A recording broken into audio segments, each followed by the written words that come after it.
Now, it has emerged that Kupia of Korea Customs Service in 2015 was contracted by the government, the then government, to undertake an audit of the customs management systems created by the Ghana Community Network Services Limited, GCNET, at the ports and borders. During the audit, even though GCNET did not provide their data dictionary and infrastructural plan to Kupia, their reports recommended a total change in the ports management system, a proposal GCNET rejected as government moves to cancel GCNET's contract, which ends in 2023. My colleague Northern Akwa engages Deputy General Manager of GCNET, Carl Saki, on why they refused to hand over their data dictionary to Kupia. I remember when we were written to that UNIPASS was coming to interview or coming to carry out an audit. And the first thing we wrote was that UNIPASS, okay, the Kupia, is actually the same, so the Korean counterpart of GCNET. Yeah, Korean Customs Agency. Yeah, no, they have the Kupia. The UNIPASS is the software. Kupia is the IT arm of, which is the same as GCNET. So their job is basically to do what GCNET is doing. So they focus on technology.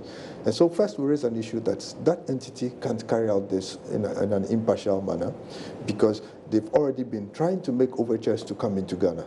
So we raised that issue. GCNET actually formally wrote to government that... Well, you were aware that they were interested in... Yeah, we were very much aware. And so we wrote that report. You thought that it was a cover-up by the government then to I get them to understand what your system is? Yeah, so they wrote those reports. They came up with many issues because they came to us and we were very blunt that, look, some of the stuff you're looking for, data dictionary, on what basis should I give data dictionary, which is like the blueprint of my database to you? How do you give network architecture to you?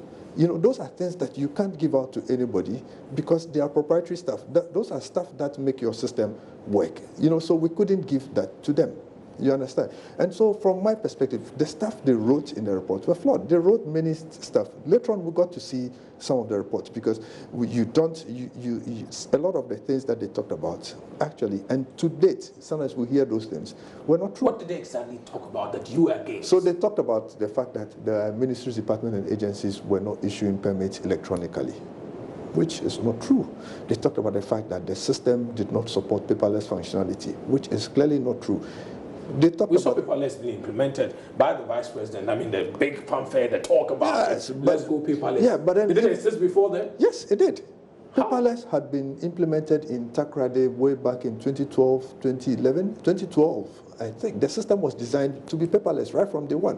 What you needed to do was somebody to champion paperless, to get people to change their way of doing business. But the system has been designed to be paperless right from day one. And so what the Vice President did was basically to say, look, we have all these systems, and which is what a project champion does. Say, look, I'm going to harness the technology we've deployed, make sure it works. And that's what the Vice President did. And so we didn't change any systems. No, we didn't change any systems. All we did was to be able to make sure that what the Vice President did, we forced people to do it. It's as simple as that.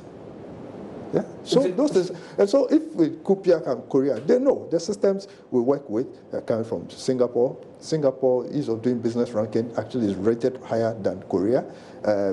It's number 2, Korea is number 5. You can't tell me that they were going to give you an impartial review. That I really and I strongly said that, look, that thing was not partial. When did you